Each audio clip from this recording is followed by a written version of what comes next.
Hey there. For some reason, this took like 4 days worth of re-editing and like reprocessing to get this to work. So if this looks wonky at all, I apologize because this was supposed to come out on Friday and it's out on a Monday. So some details may be a little bit outdated. In the new building I'm at, the water has been out for like almost 2 days at this point, and I'm not having a great time. But what we are going to have a good time with is this special edition of Trailer Roundup. It's the Venice Film Festival edition, and also Rebel Moon. Yeah, as of right now, at the time of this recording, the Venice Film Festival is going right now. A lot of big awards contenders are premiering this coming weekend or have already premiered. I'm not talking about every single one, mainly the ones that have trailers or are on my radar. Two movies that are in this lineup, Poor Things and Priscilla, I have already talked about in past trailer roundups. So we're going to talk about the ones here, just the ones that are catching my eye, and I'm breaking a cardinal rule with the trailer roundup. Because it's usually 5 movies. There are 6 now. There's 6 in this one. I'm never going to break that rule again. But yes, outside of Rebel Moon, all of these movies are premiering at Venice this weekend, whether I knew it or not until recently. As always, if you want to jump to a specific movie, you can look into the description, you can just click on that timestamp there. Alright, let's get into the first movie. If I were to tell you that an action thriller was premiering at Venice, would you believe me? Yes, that is the case this year. We have AGGRO Drift, the newest thing from Harmony Korine. I say thing because Harmony Korine has been doing a lot of interviews talking about like his newest company and venture called Edgelord. That's how you say it. It's spelled like this. I'm showing it up on the screen right now. It's gonna be a studio for pretty much all arts, whether it's movies or just like art, like in terms of sculptures and paintings. I'm pretty sure there's like also fashion involved as well. And yeah, AGGRO Drift is the first thing from that, which I'm just gonna describe what this is about, like for the sake of description. It's like maybe 80-90 minutes long, and it's about a seasoned assassin going to take down his latest hit.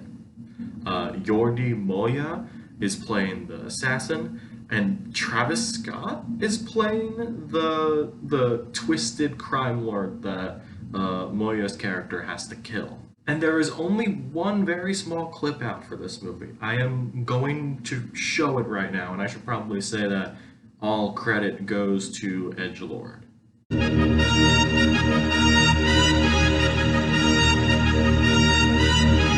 Yeah, if you're looking at that right, yes, this movie, I guess, is filmed entirely in infrared. What the fuck? I'm not gonna go fully into details on what this could be until the actual video and review of this is out, because right now this doesn't have a release date. It is most likely going to come out this year, though. I think this could be a very interesting thing, mainly because the way that Harmony Korine has been describing AGGRO Drift, as well as another project, which I cannot remember the name of off the top of my head, he's calling them blinks. Again, that's how you spell it, right up there. And I read an interview with him about it, and the one way I could describe it is comparing it in a music sense. Like, you know how there's rock and post-rock? I'm pretty sure AGGRO Drift is going to fit in the category of post-movie. I don't know how that makes any sense, but that's the best way I can describe it right now. But yeah, as I said earlier, there is not really a release date for this just yet. I don't even know if there's a distributor for theaters yet, but it's coming out sometime this year, probably. And I think this could be a pretty unique experience watching this in the theater, so this is definitely on my radar in a pretty big way. Simple. Ah, we got a new David Fincher movie. Finally. I know it's been only like a couple years since Mank, but you have to understand how much those even-numbered David Fincher movies hit. Like, all these even-numbered movies are Seven, Fight Club, Zodiac, the Social Network, and Gone Girl. Those are all bangers, and now we have another even-numbered David Fincher movie. I don't know much about it, mainly intentionally. I know that it's based on a French graphic novel. I know that, and it's about like an assassin that is being hunted internationally, and for reasons unknown. I don't really know. It's really good to see Michael Fassbender again. I feel like there was a string of really bad movies he was in for a while that kind of took him down. I hope this is a return to form because I think he's an incredible actor. This, and also Tilda Swinton is going to be in this, so that could probably be a banger as well. I also really love the logo for it. They show it in the trailer where the eye in Killer falls down, and it's supposed to be a person because there's a gunshot hole where the eye would be in Killer. It was corny at first, but I kind of like it now. This is hitting Netflix on November 10th, I'm pretty sure. But it's confirmed to get a limited release in theaters sometime in October. So, but they haven't specified when. We just know it's going in theaters at some point. Yeah, it looks pretty interesting to me. I'm always down for David Fincher, and I'm glad he's returning to his more thriller roots, essentially. Trying to. It's two, darling. Two. It's two. Maestro is a biopic about Leonard Bernstein and also his wife as well. It's written, I'm pretty sure Bradley Cooper wrote it, he stars in it, and he also directs it, so technically this is a follow-up to A Star is Born, which he did a great job doing everything in that. I assume this is going to be the case for Maestro as well. Carey Mulligan plays his wife. I should have wrote down what his wife's name was because I do not remember it. But also, her name being shown up first in this is interesting. So I wonder if we're going to have much more of a perspective on his wife on the outside of what Leonard Bernstein was doing. So I think that could be a very interesting perspective. However, on the flip side, I felt the same way about Blonde, which that blew up in its face big time. And there is a chance that could happen with Maestro, but I really don't see that happening because Bradley Cooper's at the helm and not whoever made Blonde. So I think that could be fine. Just like The Killer, it's going on Netflix December 20th with a limited release in November. So yeah, if you want to see it in November, just take a look at your local theater, because I don't know how Netflix runs these. I don't know if they're just in North America or not. I have no idea how that works. But yeah, if a theater near you is showing Maestro, you get to see it a month early. I think that's pretty cool. Hey, editing me, just cutting in for a split second. I completely forgot that Maestro, it has Martin Scorsese and Steven Spielberg as producers for this. So this is most definitely not going to end up like Blonde. It just hit me that Adam Driver is in a movie about Ferrari. Love that guy. That's right, Adam Driver is playing Enzo Ferrari in a new Ferrari biopic being directed by Michael Mann. I'm pretty sure it's one of his first movies in a while. I know he did a series on HBO Max, but I don't really know for sure how long ago that was, especially when his last movie was. I can't remember off the top of my head. And honestly, as a trailer, this might be my favorite out of the bunch of this roundup video. There's barely any dialogue in it. It builds up and builds incredible tension throughout the whole thing to that final line from Adam Driver.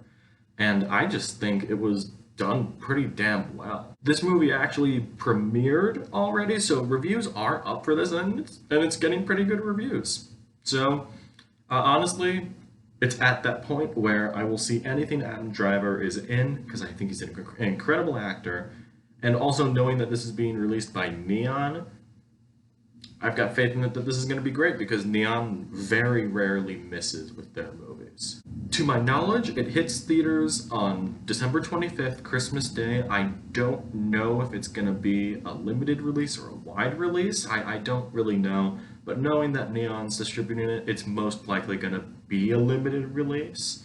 So honestly, just stay tuned for that. But it's hitting theaters December 25th. We know that. But yeah, overall, I think this looks pretty great. I like a good biopic.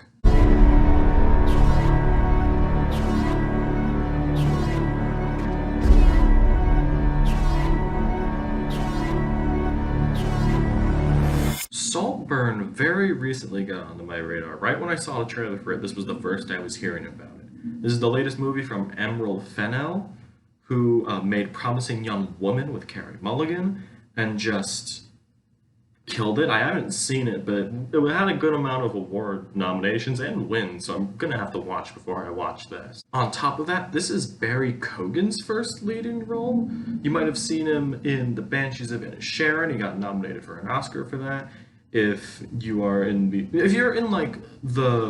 indie movie space, you definitely know who he is. But for the more mainstream crowd, he has been in Eternals, and he also popped up at the end of The Batman as Joker. It's nice to see him get a major leading role like this. It's also pretty nice to see Jacob Elordi get this kind of role, like a kind of role in this, because if he ends up being the breakout actor in Euphoria?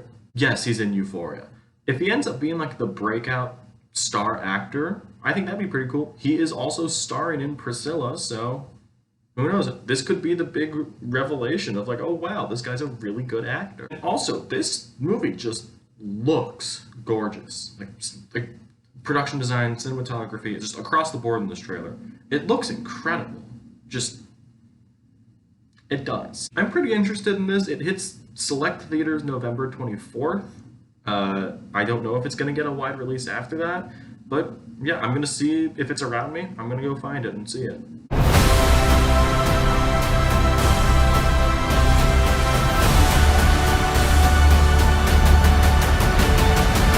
Okay, this is the big one here. At least like in terms of like audience awareness, this is the big one. Rebel Moon is the latest movie from Zack Snyder, and I just want to say right now, can we just call this the Snyderverse now?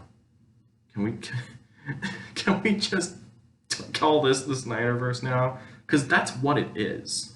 It's basically a massive sci-fi epic that is getting divided into two parts, because this was a long trailer. This was like a 4-minute trailer.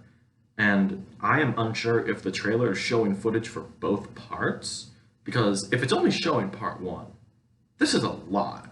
There's a lot to unpack from this. Maybe too much for a video like this. But yeah, I love the cast in this. I love that Jaimon Hansu is getting a lead role in something like this. Hopefully they don't kill him off early, because I love that he is in a big movie like this. And even in the trailer, there is an impressive amount of world building. Just in the trailer alone, like, you can get the gist of this pretty much right there, and I really like that. Part 2 won't be out until April 19th of next year, but Part 1 is coming out this year on December 22nd. I should have written down what they were called, because they have titles. I don't remember what they are. As for Part 1, Netflix actually hasn't confirmed a theatrical release for this, which kind of blows my mind that, like, they haven't yet. Because, like, even though, like, you don't have to be a Zack Snyder fan, but, like, a lot of his movies are made for a big screen, at least I would argue that. And the fact they haven't confirmed one yet is kind of weird. And there's definitely clamoring for it. Because, like, I'm not even a massive Zack Snyder fan. I watched this in a theater. I watched Army of the Dead in the theater. So, why not? Alright, that's going to do it for this special edition of Trailer Roundup. Out of these movies, what did you think about these? If you've seen these trailers and footage of it, I'll go through what they were one more time. I had AGGRO Drift, The Killer, Maestro, Ferrari, Saltburn, and Rebel Moon. If there's any other kinds of trailers you want me to check out for the next one, let me know in the comments below. Like and subscribe if you haven't already, and I will see you in the next video. See ya!